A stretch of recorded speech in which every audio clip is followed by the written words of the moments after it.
अगर आप लोगों ने पाकिस्तान में डॉक्टर बनना है प्राइवेट या गवर्नमेंट, तो उसके लिए एमडीकेट पास है। एमडीकेट आप लोगों ने लाजमी पास करना है, प्राइवेट में लेना है या गवर्नमेंट में, सबके लिए एमडीकेट लाजमी पास करना है। एमडीकेट के जो टोटल मार्क्स है वो 180 मार्क्स है, और उसमें बायोलॉजी के 68, केमिस्ट्री फिजिक्स के इक्वल 54 मार्क्स होते हैं। बाकी जो मार्क्स रह जाते हैं खुद कैलकुलेट करें, वो लॉजिकल रीजनिंग और इंग्लिश के होते हैं। 54 सिक्स 180 में अगर आप देख ले तो फिर 68 आते हैं। अच्छा, 36 तो वो चेंज करते हैं हर साल, उनका कुछ अलग क्राइटेरिया होते हैं। अभी कहते हैं कि हमने उसके बाद लेना है, जैसे एपीसी का टेस्ट, एपीसी के पेपर हो जाए उसके बाद टेस्ट होगा विद इन 1 वीक, लेकिन ये गलत पॉलिसी है इसके। हाँ, तो ये भी एक्सटेंड होगा, इसके बारे में आप लोग अभी से फिक्र ना करें। ऑर्गेनाइजेशन है डॉक्टर्स के, वो एक्सटेंड करेंगे इस चीज़ को 1 मंथ में। ये कम्पिटिटिव टेस्ट है, इसका एपीसी से कोई ताल्लुक नहीं है। फिर रिपीटर क्या करेंगे, फर्स्ट ईयर आप लोग कैसे पढ़ेंगे? ये अभी जो उन्होंने पॉलिसी लोगों के सामने रख लिया कि 1 वीक या 1 मंथ, तो ये ज़्यादा टाइम के लिए नहीं चलेगी। अभी स्टूडेंट बिजी है एग्जाम में, स्ट्राइक होगा, फिर ये डिले होगा, बार बार ये टेस्ट डिले होता है, तो ये तकरीबन सितंबर अक्टूबर इस तरह जाता है टेस्ट। तो उसके बारे में अभी से फिक्र ना करें, पहले आप लोग की पीसी है। अगर पीसी में मार्क्स अच्छे नहीं है ना, तो एमडीकेट का ख्वाब छोड़ दे। First thing is your MDCAT 40% तो पीसी है आपकी। अच्छा, जो टोटल स्टूडेंट इसके लिए अप्लाई करते हैं वो 1 लाख के से लेकर 2 लाख तक, लेकिन मेरे ख्याल में जो आने वाला ईयर है उसमें कम स्टूडेंट्स होंगे कंपेरेटिवली। और पंजाब में मुख्तलिफ किस्म के प्राइवेट मेडिकल कॉलेजेस थे, उसमें सीट्स भी रह गए थे, तो आप लोगों की प्रायोरिटी थोड़ी चेंज होती है। टेस्ट टेस्ट का और एक ये एमडीकेट की क्राइटेरिया आजकल वो रूमर्स चल रहे थे कि वो मतलब क्राइटेरिया चेंज कर रहे हैं, इंटरव्यू के मार्क्स ज़्यादा होंगे और किसी के मार्क्स कम ज़्यादा हो जाएंगे, तो ये रियलिटी है? नहीं, ये बार बार कहते हैं, टेस्ट से पहले वो बार बार ये पॉलिसी डिस्प्ले करते हैं, लेकिन इंटरव्यू आप लोग इतनी ज़्यादा लोग के लिए कंडक्ट नहीं कर सकते। नम्स के लेवल पे या एमसी के लेवल पे अगर आप इंटरव्यू कंडक्ट करते हैं वो स्पेसिफिक लोग होते हैं। अब जो एमडीकेट के स्टूडेंट है ना, ये बहुत ज़्यादा है, ये आप टेस्ट बेस का आसानी से कंडक्ट नहीं कर सकते, तो फिर इन सारे स्टूडेंट का इंटरव्यू लेना इम्पॉसिबल होता है। इसकी अपनी अलग इंटरव्यू होती है, लेकिन उस इंटरव्यू में सिर्फ और सिर्फ आपके डॉक्यूमेंट्स को चेक करते हैं। बाकी आपसे सिर्फ आपको प्रायोरिटी लिस्ट दिया जाता है, इन मेडिकल कॉलेज में आपका एडमिशन होता है, कौन सा वाला आप सेलेक्ट करते हो। एलएससी भी आपने सेलेक्ट करना है, इंटरव्यू में दोबारा आपको ऑप्शन दिया जाता है। इंटरव्यू में आप लोगों से एकेडमिक सवाल नहीं पूछते, जस्ट प्रायोरिटी लिस्ट दिया जाता है। अब अपना सीट सिक्योर करोगे, ओरिजिनल जो डॉक्यूमेंट्स हैं, मिसाइल वगैरह, वो सारे वहाँ पे आप चेक करते हैं, फिर आपको वो तकरीबन 1 वीक या 2 वीक दे देंगे कि अभी आप अपने मेडिकल कॉलेज में जा सकते हैं, एडमिशन सिक्योर कर सकते हैं। सिंडिकेट से पहले ये बहुत ज़्यादा पॉलिसीज आते हैं, लेकिन जब टेस्ट करीब आते हैं ना तो फिर लोग सेंसिटिव हो जाते हैं, फिर लोग पॉलिसी में चेंज को अलाउ नहीं करते। और कई डॉक्टर्स के ऑर्गेनाइजेशन है, वाईडीए है, पीडीए है, तो वो अगर स्टूडेंट उनको कंप्लेन करें ना, तो वो इन पॉलिसीज़ को फिर चेंज कर सकते हैं आने वाले टाइम में, बार बार टेस्ट भी डिले कर सकते हैं। इंडिकेट का जो टेस्ट है स्टार्ट में डिफिकल्ट है ईटा के टाइम पे, अब हर साल ये आसान होता है हर साल, लेकिन रिजल्ट में मेरिट हाई होता है। जिसके पीसी मार्क्स ज़्यादा होते हैं तो उनके लिए ईजी होता है सिलेक्शन। सो अच्छा ये होता है कम्पिटेटिव लेवल का टेस्ट है कि टेस्ट में बनने का पता चल जाए, मार्क्स का तो बोर्ड का तो कुछ पता नहीं चलता। जिसकी राइटिंग अच्छी है बस उसके ज़्यादा मार्क्स है, या दूसरे वे में भी ले सकते हैं, सर को अच्छी तरह पता है, अब वो खत्म हो लेकिन फिर भी हो सकता है। बहुत ज़्यादा हद तक हाँ इन्फ्लुएंसेस जो करते हैं वो सही। काफ़ी हद तक कम हो। क्राइटेरिया इसके लिए 50% इंडिकेट, क्राइटेरिया तकरीबन सेम होगी, चेंज नहीं कर सकते। 40 पीसी 10 मेट्रिक, ये बहुत हमारे टाइम में भी लोग कहते थे कि क्राइटेरिया चेंज होगी, लेकिन क्राइटेरिया चेंज नहीं कर सकते। बहुत ज़्यादा रिपीटर भी है, वो रजिस्ट करते हैं, बहुत ज़्यादा स्टूडेंट है, तो क्राइटेरिया चेंज करना इतना आसान नहीं है। बाकी प्रिपरेशन के लिए APC books is your basic foundation, APC books is your basic foundation. Notes की तरफ ना जाए, नोट्स में डायग्राम्स अच्छे हैं, नोट्स में किसी ने हेडिंग अच्छी दी है उस पर ना जाए, क्योंकि टेस्ट आपके अपने टेक्स्ट बुक से ही तैयार किया जाएगा।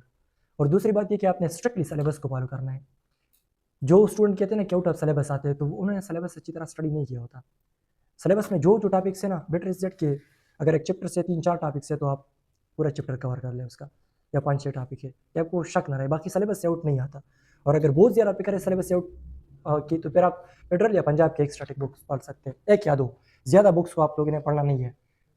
बेसिक बुक को अगर आप स्ट्रांग करें ना, बाकी सेम यही चीज़ें होती है, किसी में कुछ कम किसी में कुछ ज़्यादा।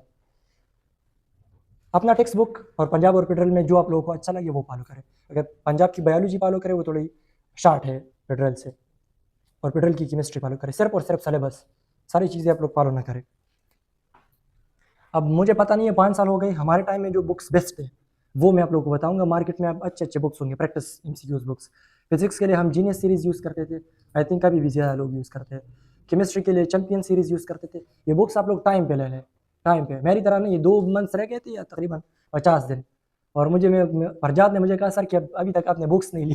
फिर उसके बाद मैंने बुक्स लिए। लाइक गाइडेंस की कमी होती है, किसी ने बताया भी नहीं था कि ये बुक्स ज़रूरी होते हैं, प्रैक्टिस एमसीक्यूज़ बुक्स। तो फिजिक्स के लिए एटलीस्ट जीनियस सीरीज़ हर फर्स्ट ईयर के स्टूडेंट भी ले लें, और केमिस्ट्री के लिए चैम्पियन ले लें, बायोलॉजी के लिए बैंक ऑफ एमसीक्यूज़।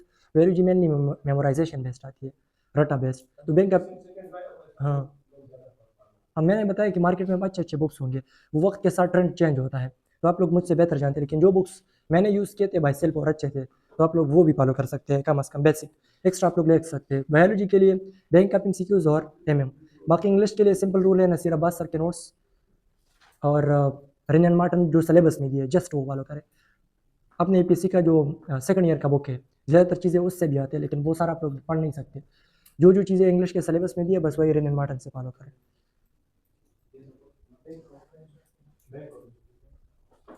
और कंसेप्ट आप लोग, अगर आप लोग की कंसेप्ट क्लियर नहीं है यूपीएससी के बाद, तो मैं सजेस्ट करूँगा फ्रेशर्स के लिए एकेडमी को क्लासेस के लिए चूज़ ना करें। इतना टाइम नहीं होता, 4-5 घंटे आप एकेडमी में गुजारोगे, फिर सेल्फ स्टडी किस टाइम करोगे, रेस्ट भी करना होगा, संडे टेस्ट भी उसके देने होंगे। अच्छी बात यह सिर्फ और सिर्फ संडे टेस्ट दे दे या उनके डिस्कशन क्लासेस में बैठ जाए। बाकी प्रेशर्स वो एकेडमी ज्वाइन ना करे, रिपीटर बेशक ज्वाइन करे, लेकिन प्रेशर ज्वाइन ना करे। अगर कंसेप्ट क्लियर नहीं है तो सिंपल यूट्यूब पे आप जा सकते हैं। आजकल तो ये चैटबॉट बहुत ज़्यादा है, चैट जीपीटी बेस्ट ऑप्शन है, और दूसरा डीपसीक, वो आपको डिटेल में देते हैं। यूपीएससी का हम खुद एमबीबीएस के लिए उसे प्रिपरेशन करते हैं। तो चैट जीपीटी या डीपसीक में अपना अलग पेज ओपन करें, बस रोज़ाना उसी पेज उसको पहले से बताए कि यूपीएससी का स्टूडेंट हो और ये टॉपिक्स है, और मेरे लेवल पे एक्सप्लेन करे, तो वो एग्जाम्पल के साथ एक्सप्लेन करेगा। तो वैसे आप लोग का टाइम बहुत ज़्यादा बच जाएगा। और मेन चीज़ ये है कि आप लोग अपने यूपीएससी के बुक्स को कवर करें।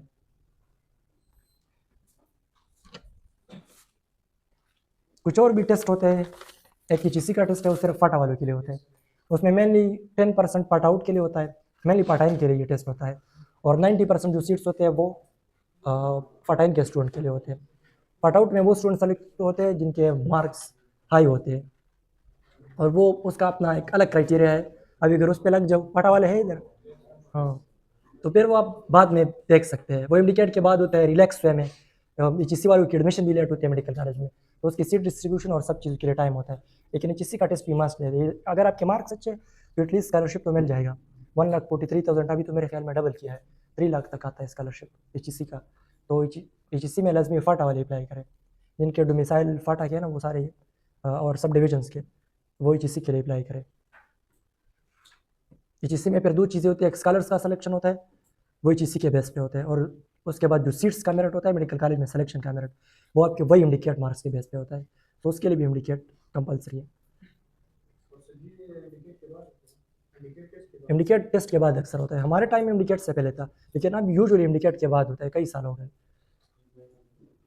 लेकिन स्कॉलरशिप के लिए मस्ट अप्लाई करें। अगर मेडिकल में ना हुआ, दूसरे फील्ड में आपने एडमिशन लिया, तो उसके लिए भी आपको स्कॉलरशिप देते हैं। तकरीबन 1000 स्कॉलरशिप होते हैं, उसमें 500 स्कॉलरशिप वो फाटा वालों के लिए होते हैं। तो यूजुअली जो एपीसी के स्टूडेंट होते हैं जो इंडिकेट के लिए तैयारी करते हैं और फिर यूनिवर्सिटी में एडमिशन ले लें, तो उनके मार्क्स अच्छे होते हैं। उनको सीट्स इसके लिए तो तकरीबन 175 सीट्स है। फाटा के लिए अलग सीट्स होते हैं, 250 टोटल सीट्स है। फाटा के लिए अलग सीट्स है, और बलूचिस्तान के लिए अलग सीट्स है। बलूचिस्तान का मेरिट कम होता है, फाटा वालों का ज़्यादा होता है। फिर पाटाइन का कम होता है, तकरीबन 86-87 आजकल, ये उसका भी मेरिट होता है एचएससी का। फाटाइन के लिए, फाट आउट के लिए नहीं। अब ज़्यादातर पाटाइन के स्टूडेंट्स वो पाटाइन के नहीं जो हमारे वक्त में होते थे, जो होली एंड सोली पाटा से पढ़ते थे, एडमिशन यहाँ पे लेते हैं, एग्जाम सिर्फ गाँव में देते हैं, सेंटर सिर्फ चेंज होते हैं, तो वो भी पार्ट आउट के लेवल के स्टूडेंट्स होते हैं, तो उनके लिए 86-87 एग्रीगेट मुश्किल नहीं होता। डोमिसाइल के बेस पे होता है, फाटा का डोमिसाइल और सब डिवीजन का डोमिसाइल। 15 सीट्स तकरीबन पार्ट आउट के लिए होते हैं, उसमें मेनली या 13 सीट्स मेनली टॉपर सेलेक्ट होते हैं। एक नहीं, कॉलेजेस पे डिपेंड नहीं करता, लेकिन आपने सारे एजुकेशन गांव से, इंडिकेट के लिए तो सारा गांव से करना है। सारी चीज़ के लिए आपने अगर सिर्फ सेकंड ईयर पाटाइन से कर लिया, you are eligible for HEC पाटाइन सीट्स, सिर्फ सेकंड ईयर वहाँ से करना चाहिए। बाकी जिन लोगों को यहाँ पे एडमिशन नहीं मिलता, तो वो केमिकेट का टेस्ट भी दे सकते हैं। केमिकेट टेस्ट में आप लोगों के साथ मल्टीपल ऑप्शन होते हैं, एमबीबीएस बीडीएस के अलावा DPT, PharmD, nursing, BS radiology, BS ophthalmology, बहुत ज़्यादा फील्ड होता है, बीएस साइकोलॉजी। ये तो खैर आप यूनिवर्सिटी से भी कर सकते हैं, लेकिन अगर केएमयू से करना चाहते हैं तो उसके लिए केमिकेट टेस्ट लाजमी है। केमिकेट के अपने 3-4 टेस्ट होते हैं, वो भी मतलब कमाते हैं टेस्टों के ज़रिए से। तो ज़्यादा स्टूडेंट आजकल उसके लिए भी अप्लाई करते हैं। जो एमडी कैट और से रह जाए ना एमबीबीएस बीडीएस से, तो वो फिर पैरामेडिक्स में अप्लाई करते हैं। ये तो हो गए मेनली जो मेन टेस्ट है यहाँ के। बाकी जो स्टूडेंट्स यहाँ पाकिस्तान में रह जाते हैं गवर्नमेंट और प्राइवेट से, अगर गवर्नमेंट में करना है तो बेटर रिजल्ट अपने प्रोविंस में करें। अपने प्रोविंस में आरएमआई इज़ बेस्ट ऑप्शन, वो तो मेरिट ही डिसाइड करेगा। आरएमआई के बाद नॉर्थ ईस्ट भी अच्छा है, पाक इंटरनेशनल भी अच्छा है और पीएमसी भी अच्छा है। ये 4 मेडिकल कॉलेजेस मेनली अच्छे हैं। प्राइवेट मेडिकल कॉलेज और गवर्नमेंट में डिफरेंस नहीं होता। स्कॉलरशिप वो नहीं देते, वो ही पे करना होता है वहाँ। 1 करोड़ से ज़्यादा, अब तो मेरे ख्याल में उसके लिए 22 लाख या 20 लाख वो पीएमडीसी ने सेलेक्ट किया कि इससे ज़्यादा फी आप लोगों ने नहीं लेना पर ईयर। ये सिर्फ फ़ी है, बाकी आपके हॉस्टल का खर्चा जो आप खाते हैं वो अलग है। जिसका शौक होता है एमबीबीएस का और जिसके पास पैसे ज़्यादा है तो वो जा सकते हैं प्राइवेट के लिए। एकेडमिक लेवल पे दोनों का ज़्यादा डिफरेंस नहीं होता, सेम बुक्स होते हैं, डिग्री के एमयू से आती है। सिर्फ पोस्ट जॉब के लेवल पे डिफरेंस होता है कि उसको उन लोगों को गवर्नमेंट अस्पताल में सीट नहीं मिलती। स्कोप आपका, आपकी स्टडी का, आपके मार्क्स का स्कोप मैंने पहले से बताया मेडिकल कॉलेज पे डिपेंड नहीं करता, केएमसी में हो या किम्स में हो या प्राइवेट में। जिसने ज़्यादा मार्क्स दिए, जिसने ज़्यादा पढ़ लिया उसका स्कोप ज़्यादा है, क्योंकि वो आपके आगे स्पेशलाइजेशन में यही मार्क्स होंगे।